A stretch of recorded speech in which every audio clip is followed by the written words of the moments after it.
What's up everyone, TubeElephant here, and welcome to my guide on how to get 30 points in the Hall of Monuments. Okay, so let's get started. The first thing we're going to look at is the titles. Okay, so the first titles you want to get are Eternal Hero of Teria, of Canthan, and of Elona. And you get these just by playing through the game by completing all the missions. Next you want to get Eternal Protector of Canthan and Eternal Protector of Elona, and you get these by completing all the bonuses for factions and Nightfall missions. Okay, moving on, Fellowship. The first point you can get in there is by adding in Mox. He's the only hero that doesn't need armor, so you can just put him in there and he's a free point. Next you want to get these 5. Okay guys, so to get those 5 heroes armored, what you do is you look at Camadan, and then you go up to Daika Inlet. Okay, so this is a challenge mission. So what you do is you add your heroes to your party, and then you talk to this guy, and you do the mission. And what you need to do is you just need to kill the bosses, and they'll actually give you the items you need. It won't show up in the chat, so you'll actually need to check your inventory. But yeah, that's how you do it. So all you have to do is look on the map and go to the guild lords and go kill these. Then you want to get the Black Moa, the Imperial Phoenix, and the Black Widow Spider. The Imperial Phoenix you can get by completing factions and then taming it at the end. Before you do this mission, Imperial Sanctum, you need to put Charm Animal on your skill bar. So if this is where you end up at the end of the mission and this is where you get your Phoenix, make sure when you try to tame it that you put all your heroes to avoid combat. And you do this by just clicking on the numbers in front of their name and then just putting all of them on avoid combat. Because if you don't, they'll kill the Phoenix. You'll then have to level him up to level 20 and he'll be in your Hall of Monuments. Next you want to get the Black Widow Spider, and this is probably the most difficult one to get and you won't be able to get it by yourself.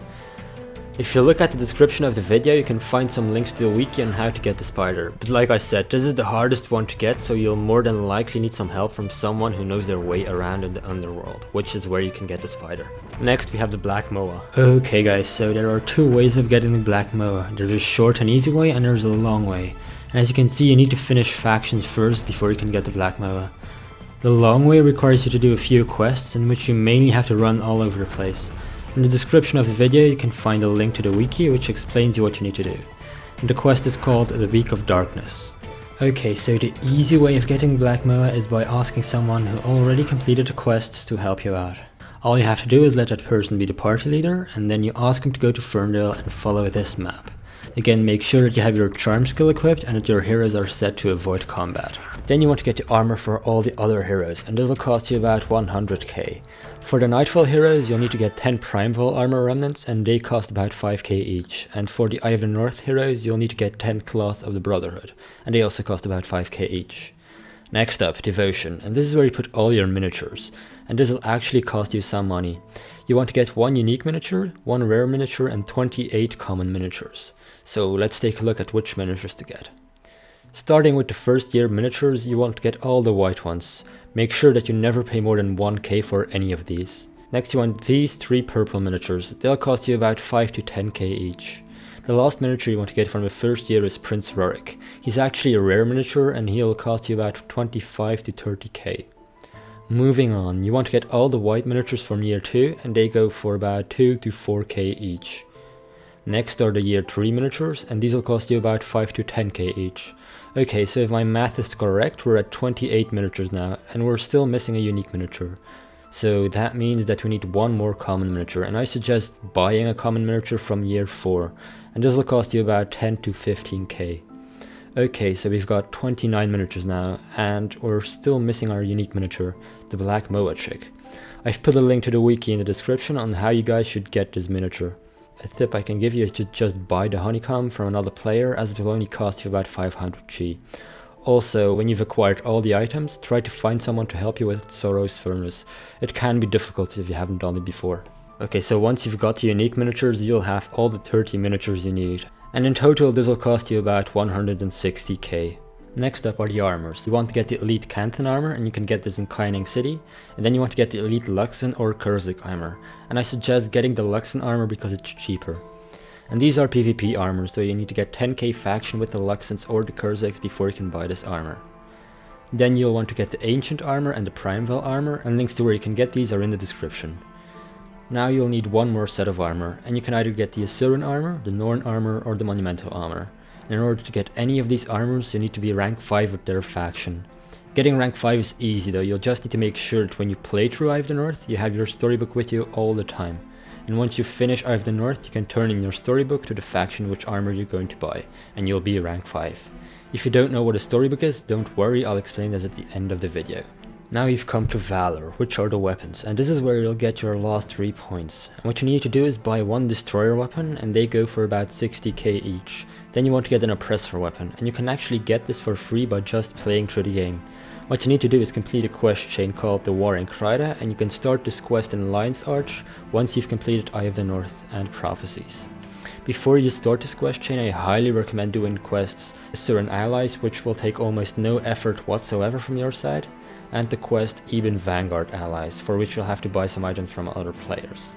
Once you've completed these 2 quests, you can go to Lion's Arch and talk to Murrow to start the quest The War in Kryta. I've put links in the description to the wiki that can help you out with these quests. And there we have it, you're at 30 points, congratulations! But I'm not done yet though, here are some tips and tricks that can help you along the way. Let's get started. By now you know that getting the 30 points will cost you some money, so let me help you get started. If you're new to the game, what you want to do is create a PvP character, and for those of you who aren't new to the game, you can just fast travel to the Great Temple of Balthazar. Okay, so once you've created your character, or when you've arrived at the Great Temple of Balthazar, you need to register your account. You can do this by talking to Tolkano and then clicking register your account, and then registering it. Once you did this, you need to talk to High Priest Zan, so just run up the stairs and talk to him. Okay, so now that you've done all this, press H to bring up your hero window and then go to account. It should say that you have 50 tournament reward points. Next, what you want to do is go back to Tolkano and trade in those reward points for Zacian keys. You'll be able to get 10 keys, and these sell for about 5 to 5.3k each. So once you've sold these to other players, you'll be 50k richer, and that should help you get started. On to the next step. Earlier in the video I mentioned storybooks, and they are actually a great way of getting some extra money, experience and reputation. And you can get a storybook for every campaign, expansion, and you can also get a storybook for the dungeons. So you're probably wondering where to get these storybooks. Let's take a look at the wiki. As you can see, there are 2 storybooks for every campaign. There's one for normal mode and there's one for hard mode. I've put a link to the wiki in the description where you can find everything you need to know about these storybooks. Once you get them, make sure that you always carry them with you whenever you're playing through the campaigns. Once they are full, you can turn them in for experience, gold and reputation. The next tip is one for new players, as the more experienced players will already know this.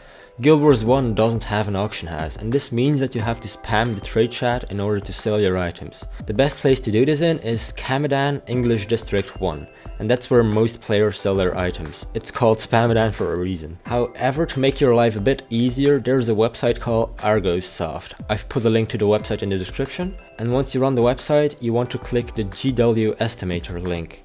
And what this website does is it keeps track of everything being said in the trade chat in Camadan District 1. So all you have to do is type in the name of the item you're trying to buy or sell, and you'll see an overview of everyone who mentioned that item in trade chat. This should make your life a bit easier.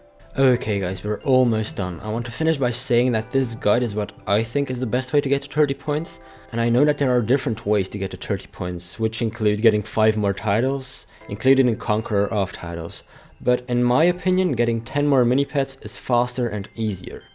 Also, when you're just starting out with Guild Wars, you should know that the most important part of the game are builds. You want to get a good hero setup and a good build for yourself. In the description I've put a link to a website that has all the best builds in the game, and you want to make sure you get to meta builds. As for your heroes, try to get 3 Necros as soon as possible and set them up with Discord way. I've also put a link in the description to this setup. This will make the game a lot easier. So that's about it. I hope you guys enjoyed the video. Please don't forget to like and favorite the video and share it with your friends on Twitter, Facebook, Reddit and anything else you can think of. Peace guys.